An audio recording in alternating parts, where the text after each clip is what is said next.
Some parents don't need to hit you. They don't need to kick you out. All it takes is one dinner, one insult, one silent nod from someone who should have protected you. And just like that, every feeling you had about family is gone. They say, come on, it's just family, don't make it a big deal. But what if the ones living in your house, the ones draining your peace, are the first to call you the burden? Before we dive into today's story, let us know where you're tuning in from. It's always amazing to see where our stories travel. Don't forget to subscribe so you won't miss the next twist in this journey. Now, let's listen to him from the heart. The thing about quiet dinners is that sometimes they lie. It was a warm Thursday evening in Reston, Virginia. My 12-year-old son Rowan was upstairs finishing math homework. The dishwasher hummed in the background. The soft scent of lemon oil from the polished wood floors lingered in the air.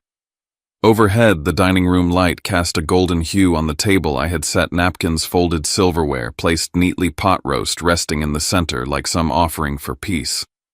I wanted this dinner to be a reset, a way to talk things through like adults, set a plan, breathe. Instead, it became the night I gave my parents 24 hours to leave my house. Let me back up. My name's Blaze Merrick. I'm 31, a single dad, and I bought this home with years of sweat and coding contracts. Mortgage, insurance, groceries, therapy appointments for my kid, I handle it all, alone. And I was doing fine until that call came from Knoxville. Dad's heart's acting up, my mom said. We're behind on the house payments. It's bad, Blaze. I didn't hesitate. I told them to come. But I set conditions, clear ones. They'd stay short-term, they'd respect my space, and especially Rowan's, and we'd talk logistics soon. But temporary turned into territorial real fast. Within a week, the kitchen no longer felt like mine. My mom had moved my spice rack, thrown out the oat milk Rowan liked, and replaced everything with the same brand of instant coffee she drank back in Tennessee. My dad made offhand comments about how I was too soft with my son. The TV blared Fox News at full volume in the living room. My mom had taken to sitting on my reading chair like she'd claimed it. I started to notice Rowan spending more time in his room. He wasn't asking to help cook anymore. And the other night I found him on the back porch with headphones on, just zoning out. That's when it clicked. This wasn't just a favor I was doing for my parents. This was an invasion. And it was hurting my kid. So I made dinner. My way of saying, let's clear the air. I even printed a rough timeline, doctor's appointments for Dad, possible repayment options if they sold the Knoxville place, target move-out dates. It was supposed to be a conversation. But then my mom texted Kellen. She didn't tell me. He showed up late, knocking once before walking in like this was his damn Airbnb. Kellen, my older brother who hadn't visited me or Rowan in almost 3 years, strolled in wearing loafers and a half-unbuttoned dress shirt, talking about his new venture. He sat down with that glossy grin he always used when he was about to ask for something. I got this opportunity lined up, he said, cutting his steak, tech adjacent but real estate backed. Just need some fuel. I already felt my pulse tick up. I knew that language, that vague, polished pitch. I'd heard it every time they needed a check signed. My mom leaned in. Your father and I were thinking maybe you could help, just until we stabilize the Knoxville house. We'd pay you back, sweetheart. Of course. I put my fork down. How much I asked, even though I shouldn't have. She said it like it was nothing. Only around $220,000. I blinked. Only my dad chimed in. It's not like you can't afford it. You live here alone with a kid. You've got that fancy job. I also have a mortgage, a college fund, therapy bills, a child to raise. I said, trying hard to keep calm. That's where my money goes, not into someone else's business gamble. You wouldn't even have that money if it weren't for us, my dad snapped. I looked at him. You think your job, your life, any of it would have happened if we hadn't fed you, clothed you. And now what? We ask for help and suddenly you're too good for us. And then the words that made my hand curl into a fist under the table. You and your kid are just freeloaders, he barked, standing now, finger aimed at my chest. I didn't yell back. I didn't need to. I looked at him, then at my mom, who didn't flinch, didn't scold, didn't show the slightest discomfort. She smiled. Actually smiled. like he'd finally said what they both felt. That's when I understood. This dinner wasn't a negotiation, it was a performance. They'd already decided I owed them. This was just the shakedown. So I stood up. You have 24 hours to leave my house. My mom's smile faded. Kellen looked stunned. I'll be changing the garage code in the morning, I said. And the office door lock. If you're not out by then, I'll involve legal. That's not a threat. It's a process. I turned to check the stairs. Rowan was still upstairs. I hoped he hadn't heard it all. But when I caught a glimpse of him peeking from the landing, wide-eyed, lips tight, I knew some things couldn't be unheard. After they scattered from the table in icy silence, I started clearing plates. My hands were shaking, but not with regret. Then I noticed my tablet was open on the kitchen counter. It was usually locked. My mom must have used it while I was cooking.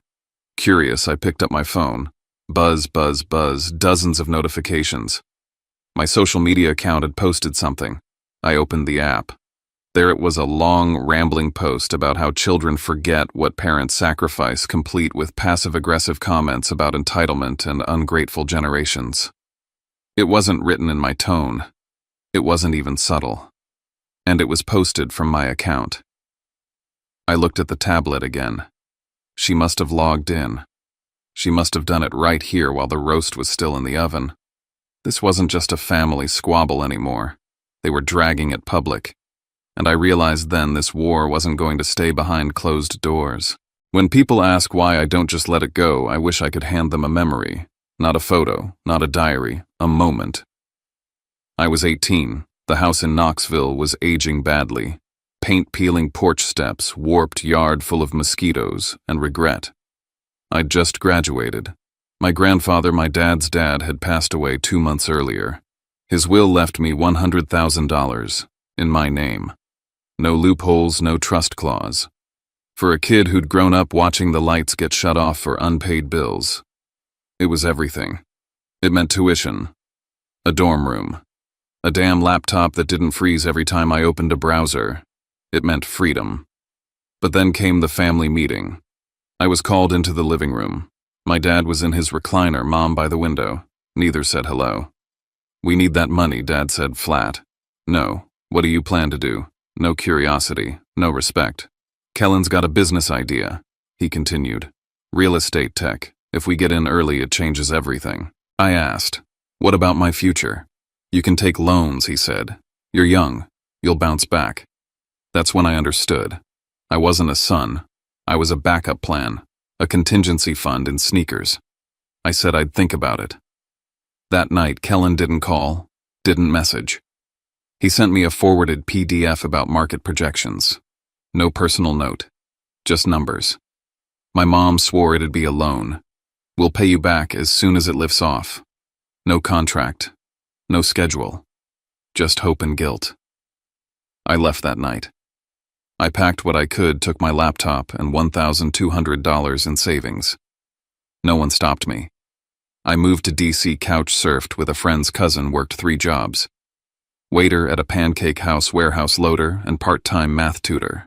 There were nights Rowan has never heard about where I slept on a yoga mat, skipped meals, sold my gaming console for bus fare.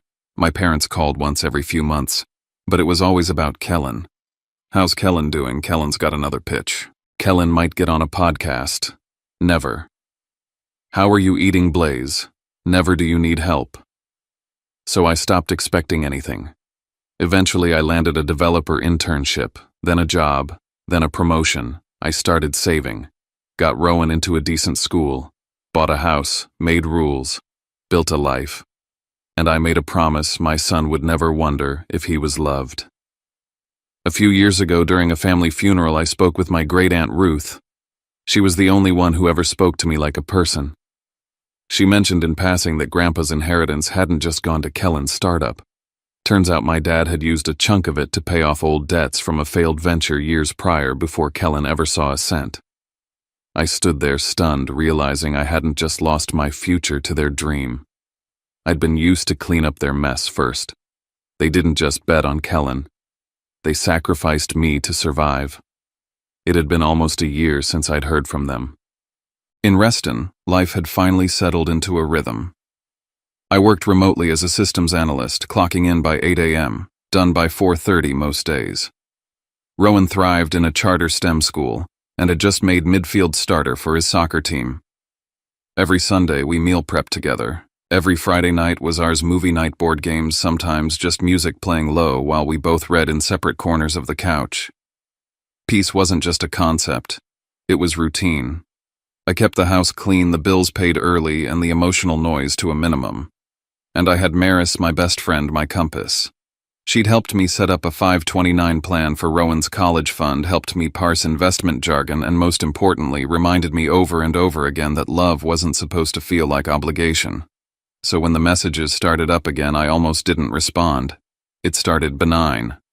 Hey, just checking in. How's work going? Rowan doing okay these days. But it never stayed surface level with them.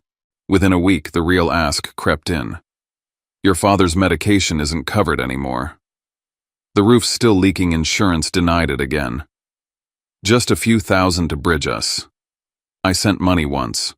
A wire transfer of $2,500 with a note that said, "This is all I can do. Please understand." But they didn't understand. They saw it as proof that I still felt guilty, that I still owed them. The numbers began creeping up. The tone shifted from, "We're grateful," to, "We need this too. You know you can afford it." And then came the call. Tuesday evening. I was sitting at the dining table with Rowan, helping him work through polynomial equations. My phone lit up. Mom. I almost let it go to voicemail. But something in me, the son part, the kid who still flinched at sudden yelling, answered. Her voice was trembling. "It's your dad. His heart. He collapsed today. The doctor says he needs intervention soon." I stood, walked toward the kitchen. What kind of intervention? She hesitated. Pacemaker, possibly bypass. It's all very uncertain. And the house Blaze were $300,000 underwater, the banks ready to foreclose. I said nothing for a few seconds, just watched the kitchen clock tick. "Blaze," she whispered, "I know we haven't always done right. But this is serious. I don't know if he'll make it another month." She let the silence swell like a bruise. And just like that, I was a kid again, watching my dad sit red-faced on the porch after mowing the lawn, clutching his chest, refusing to see a doctor. That memory, cracked and blurry, rose like a wave and pulled me under. I told her I'd think about it. Then I called Maris. She didn't even let me finish the story. They're not drowning, Blaze, they're fishing. And you're the bait. Still, I couldn't shake the guilt. I couldn't ignore the voice that said, "What if it's real this time?" So I made the decision I'd drive to Knoxville, just for a few days. Not to save anyone, just to see for myself and close the door in a way I could live with. I left Rowan with Maris packed light and told work I'd be offline for 72 hours. The drive down felt longer than it was stretched out by the weight in my chest. When I arrived, they were prepared. The house hadn't changed much. Same sagging gutters, same chipped paint. My mom greeted me like nothing had happened. My dad was sitting upright, sipping coffee and scrolling on his phone. I took him to the cardiologist the next morning. The waiting room was sterile. He looked bored. The doctor was polite but curt. After reviewing the chart and test results, he said plainly, "Your father does have some arrhythmia and mild valve concerns, but we're monitoring. He's not in immediate danger." I blinked. "So he's not on the brink of needing a pacemaker?" The doctor shook his head.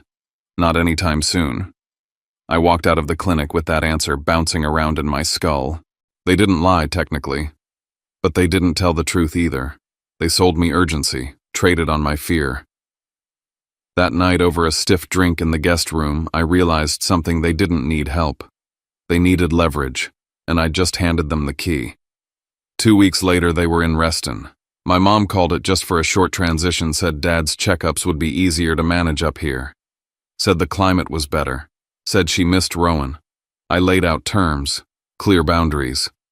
Stay in the guest suite, no access to my office, respect Rowan's schedule, 60 days. I didn't make them sign anything. I should have. Because within a week, my house no longer felt like my own. and I knew I'd made a mistake that wouldn't stay contained. The morning after I told them to leave, I didn't hesitate. By 7 a.m., I had reset every password, Wi-Fi, security cameras, smart locks. The garage keypad was changed. My office door got a new deadbolt. I texted all three of them, Mom, Dad, Kellen, with the same message. The 24-hour notice stands. You may collect your things today between 5 to 7 p.m. I will be present. Do not enter Rowan's room or my office. Any violation will be treated as trespassing. Then I walked through the house and took photos of everything. The guest bathroom, the garage, the linen closet. Not out of paranoia, out of protection. Because I knew what came next. It wasn't packing. It was theater. My dad began pacing through the kitchen like he owned it, slamming cabinet doors, muttering about entitlement under his breath. My mom kept eerily quiet, hovering around corners, watching. Kellen tried to play peacekeeper, offering coffee, asking if we could talk like grown-ups. But every sentence he spoke was a thread pulling me toward negotiation, toward compromise, toward that same old pattern. Rowan started withdrawing. He stopped asking to help cook. He avoided the living room. When I asked if he wanted to go out for tacos, he said he'd rather eat in his room. I noticed he barely touched his food. Then I caught it, my mom's voice, soft but deliberate, floating down the hall while Rowan passed. Your dad thinks only the two of you matter. People don't abandon family like that. I saw red. I walked straight up to her. You do not talk to my son about adult decisions. Ever again. She blinked, smiled like she hadn't said a thing wrong. You're too sensitive, sweetheart. That night I logged into my social media and checked my activity log. There were messages, sent from my account, to cousins, to an old family friend, saying things like I'm trying to make things right. They just need a little help. It's hard seeing Dad this way. I'm doing what I can. My spine went cold. I checked the device history. Sure enough, the tablet in the kitchen had been used to verify a login. While I was out, or maybe while I was putting Rowan to bed. This wasn't just emotional warfare. This was a digital smear campaign. But I hadn't seen the worst of it yet. By mid-afternoon, my phone started vibrating non-stop. Missed calls, messages, emails, from coworkers, from parents on Rowan's soccer team, even from my HOA manager. I opened my messages and saw the Source A video, posted on my mom's Facebook page. She sat in my guest room, hair pulled back, no makeup, eyes watery. My son, he told us to leave, with no place to go. His father is sick. I don't understand. We just wanted family. We just wanted time. She made sure to say his father's heart is weak. Made sure to say we raised him the best we could. Made sure to say he has the money, but maybe not the heart. Then came the real blow I worry most about Rowan. That boy's being raised to think love is a transaction, that family is disposable. I sat frozen, watching it unfold like a slow car crash. And the comments were exactly what you'd expect. How could he? Parents aren't perfect, but come on. If my kid ever treated me like that, I'd be heartbroken too. At Rowan's next soccer practice, I caught the looks. One mom nodded tersely when I said hello. Another dad leaned over to a friend and whispered. I didn't need to hear it to know. Then I saw Rowan glance at them. He was pretending not to notice. But his shoulders told a different story. I knew then I couldn't let this linger.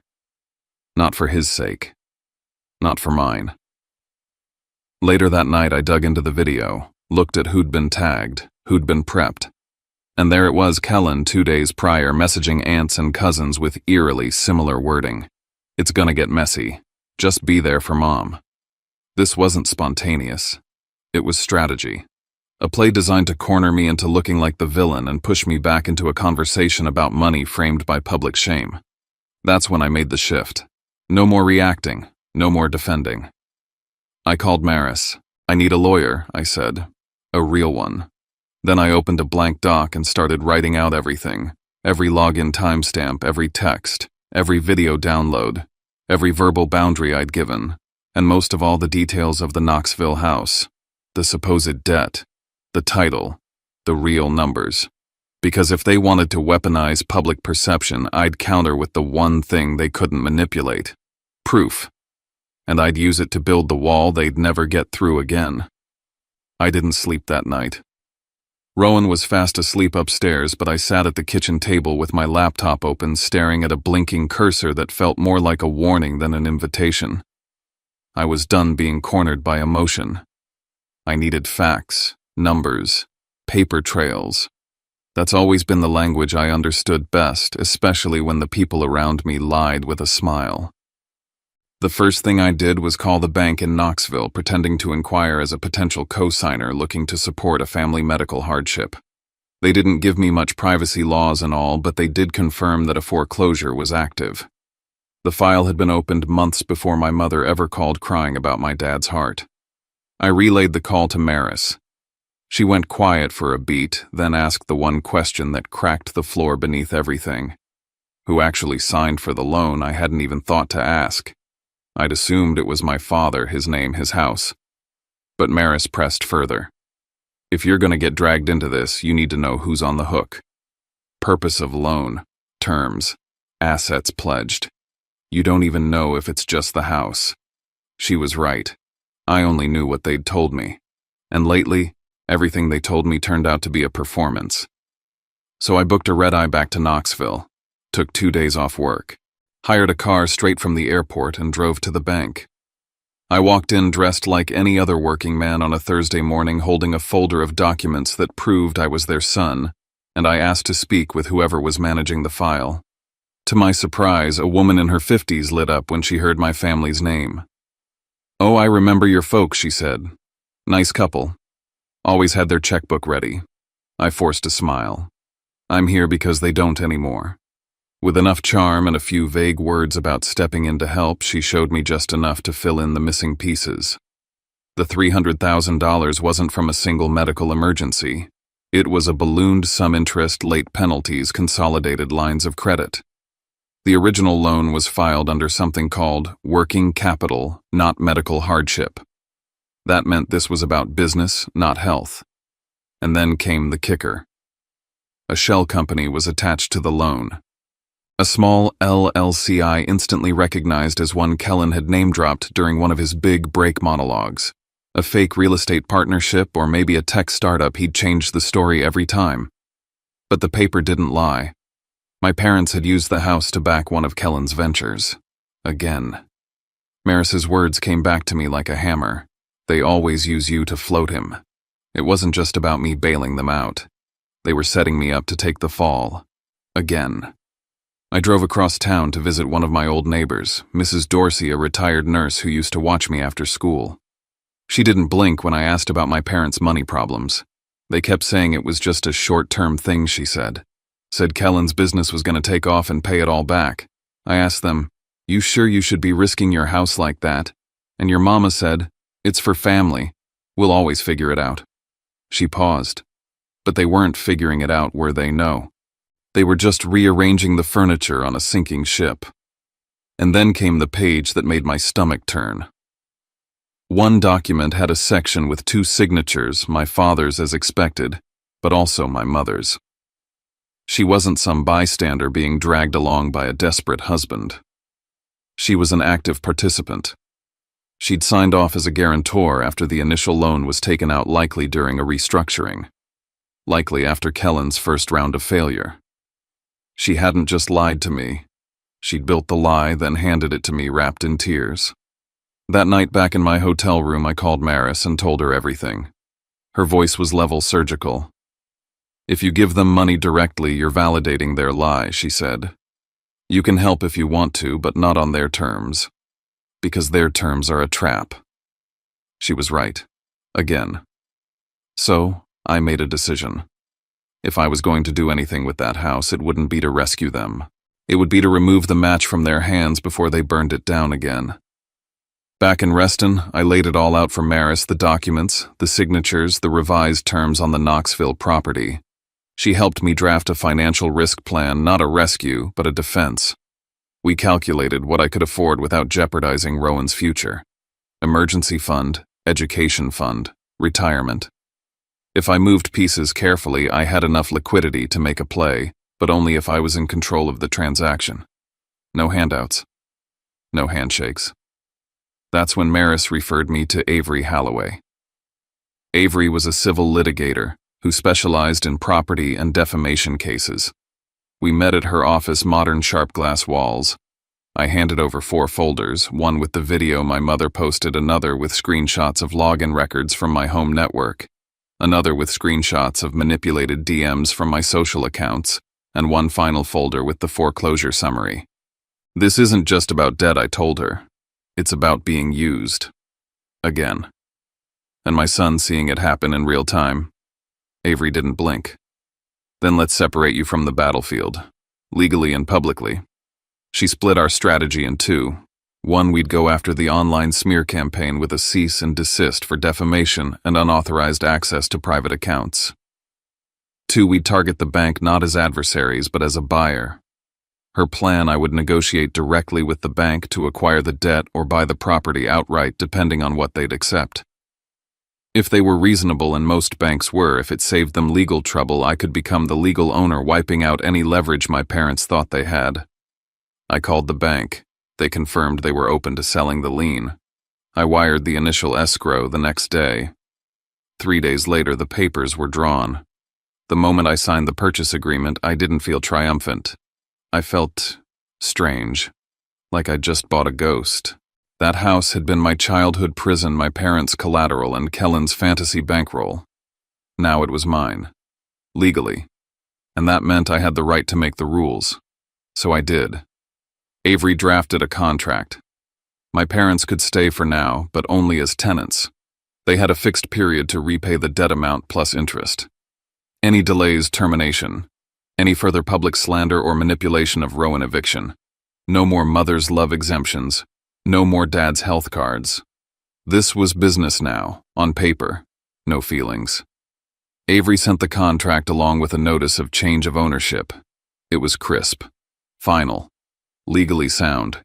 Then came the retaliation. First, a voicemail from my mom. Her crying was gone, replaced with venom. "Control freak," she spat. "You always wanted power and now you've got it. Hope you're happy owning your own parents." My dad followed up with a one-liner.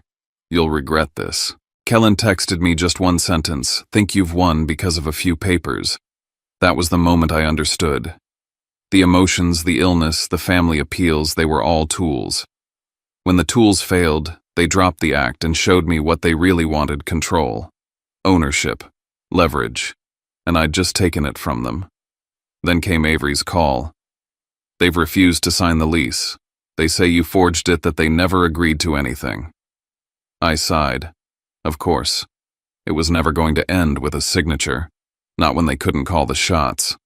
So I gave Avery the green light. Start the eviction proceedings, file the injunctions, lock down everything that could touch Rowan's safety. If they wanted war, fine. But this time I wasn't defending my dignity.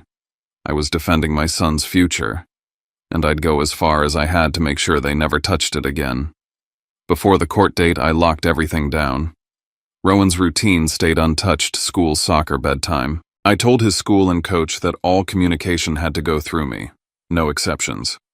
I documented everything: screenshots of the videos, comments, threatening voicemails, login alerts, and the messages asking for money. I stopped speaking to my parents directly. Everything went through Avery. They escalated anyway. My mother posted another video, angrier this time, calling me cold and controlling. My father left voicemails from unknown numbers promising I'd lose everything. Kellen quietly spread the same story at my workplace, that I'd gotten rich and turned on my family. Then HR emailed me. An anonymous complaint accused me of abusing the legal system to throw out sick parents. I didn't panic. I sent HR a clean packet: the 24-hour notice, proof of ownership, Avery's letters, the videos where my mother mentioned Rowan, and the text where my father called my son a freeloader. HR didn't rule immediately, but I knew the damage had been contained. The housing hearing came fast. I showed up on time, dressed plainly. My parents arrived playing their parts, my mother clutching loose papers, my father leaning heavily on a cane. Avery told me to stay quiet and let them talk. She laid out the timeline. Simply, they were guests without a lease. They crossed boundaries, they insulted my child, they were given notice, and they chose to stay while attacking me publicly.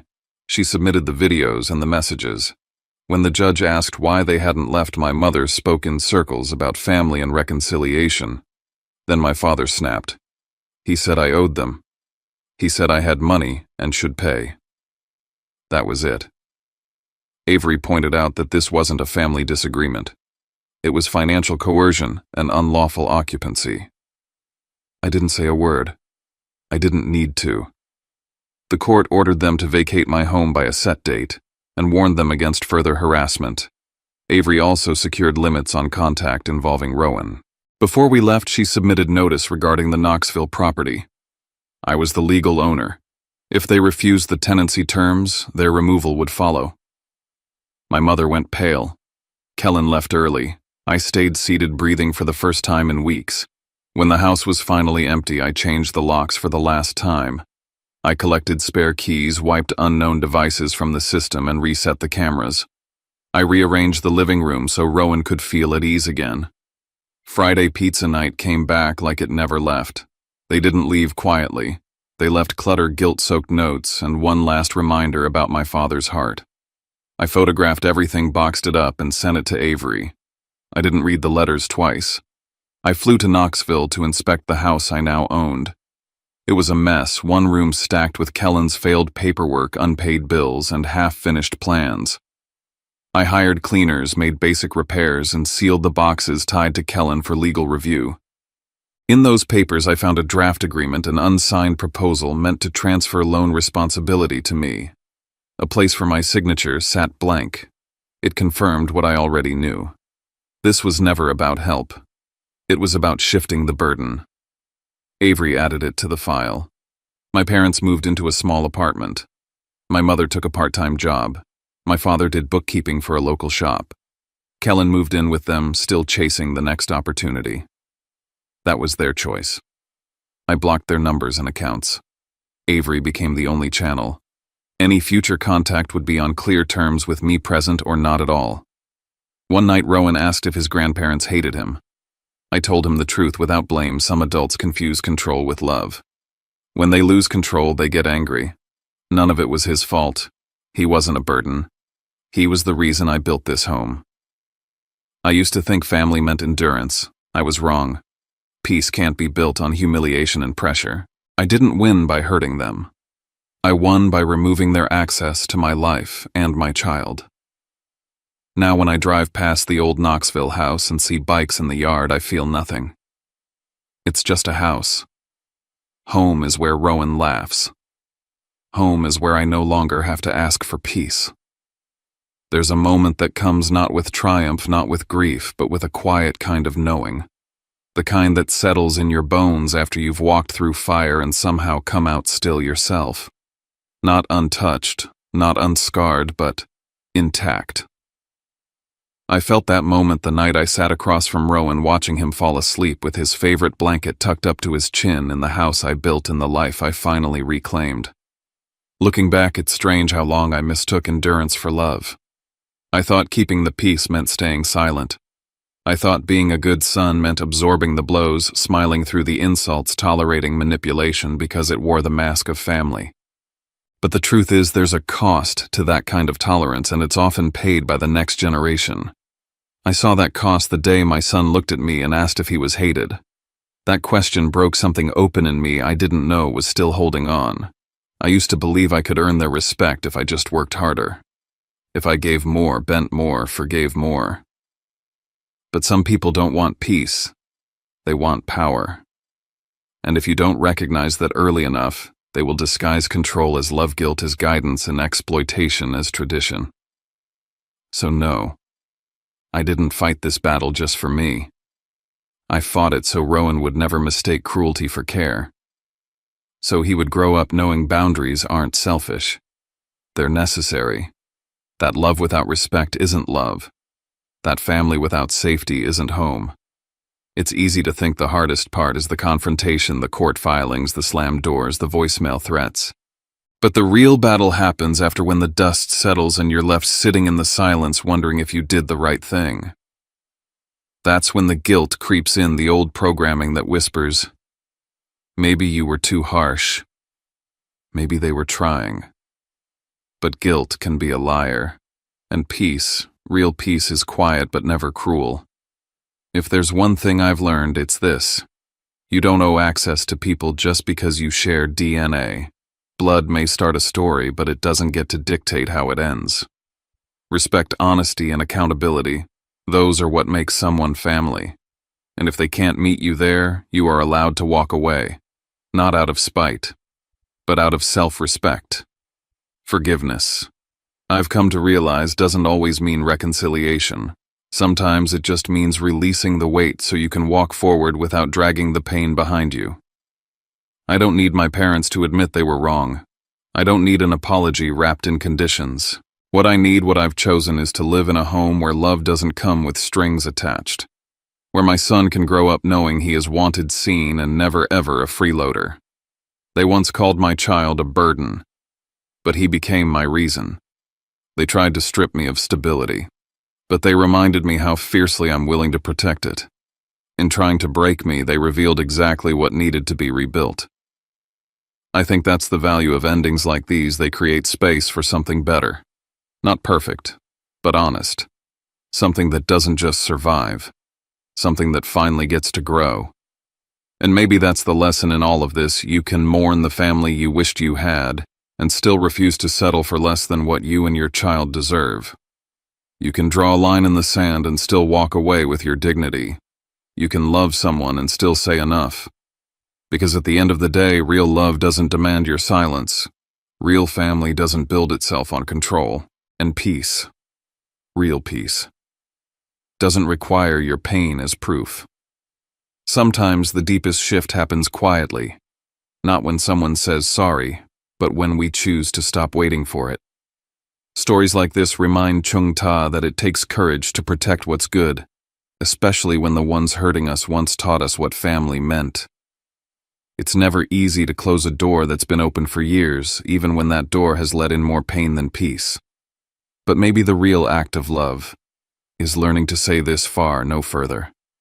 What stays with me isn't the confrontation or the legal wins, it's the quiet strength of someone who stood their ground without losing their kindness. The way he made space for healing without needing revenge. The way he answered cruelty with boundaries, not bitterness. There's something deeply human in that. Something worth holding on to, especially in a world where people so often confuse silence with love. If you found a piece of yourself somewhere in this story, we'd love to know. And if these moments speak to something in you, subscribing is a way to stay part of this space we're building. One story at a time. We'll be back soon. Until then, take care of your peace, and of those who protect it with you.